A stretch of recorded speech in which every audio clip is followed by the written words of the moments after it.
নোয়াখালীর বন্যা পরিস্থিতি এখনও অবনতি, কোনো উন্নতির লক্ষণ নেই নোয়াখালীতে। গত সপ্তাহব্যাপীর বেশি বন্যায় যারা আটকে পড়ে আছে তারাও শেষ মুহূর্তের জন্য আশ্রয় কেন্দ্রকে খুঁজে নিচ্ছে। আমরা যতটুকু ঘুরে দেখেছি যে মানুষগুলো দীর্ঘদিন যাবৎ অপেক্ষায় ছিল যে হয়তো বন্যা পরিস্থিতি উন্নতি হবে, তাদেরকে আশ্রয় কেন্দ্রে আসার প্রয়োজন হবে না, সেই মানুষগুলো কিন্তু শেষ মুহূর্তের জন্য আশ্রয় কেন্দ্রে ছুটে আসছে।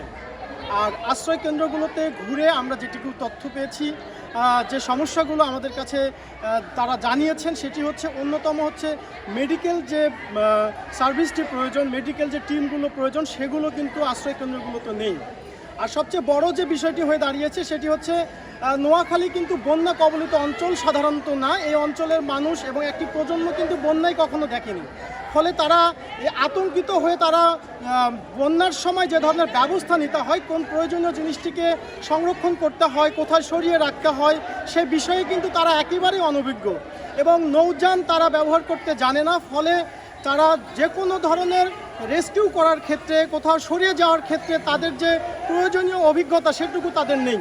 ফলে তারা কিন্তু বেশি আতঙ্কিত হয়ে গেছে। আর বন্যা পরিস্থিতিটা গত এক সপ্তাহ যাবৎ স্থিতিশীল থাকায় তারা কিন্তু শেষ মুহূর্তের জন্য প্রস্তুত ছিল না। ফলে দেখা দিয়েছে বিভিন্ন অনভিজ্ঞতার কারণে কিন্তু বিভিন্ন ধরনের সমস্যা দেখা দিয়েছে। তো এই মুহূর্তে আমি একটি আশ্রয় কেন্দ্রে আছি, জাস্ট এখানে যিনি দায়িত্বে আছেন তারা কি ধরনের কতজন ব্যক্তিকে রেস্কিউ করেছেন এবং কি পরিস্থিতিটা দ্রুত আমাদেরকে জানাবেন। বিসমিল্লাহির রহমানির রহিম। আমরা আছি আসলে নোয়াখালী বাসীরা এখন বর্তমান ভালো নাই। আমরা দীর্ঘদিন থেকে পানিবন্দীভাবে জীবনযাপন করতেছি। এর মধ্যে এলাকার মধ্যে আমাদের অনেক ঘরবাড়ি ডুবে গেছে। ঘরবাড়ি ডুবে যাওয়ার কারণে এখানে সোনামুড়ি উপজেলা বাংলাবাজার রবীন্দ্রহাট স্কুলে অনেক প্রায় 400 পরিবারের এখানে 400 পরিবারের বসবাসের ব্যবস্থা করেছি আমরা।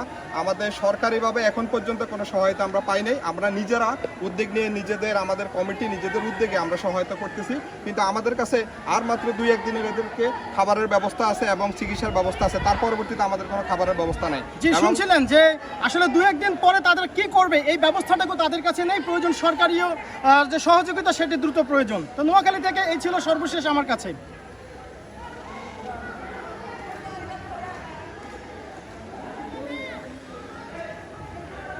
জি বস, থ্যাংক ইউ।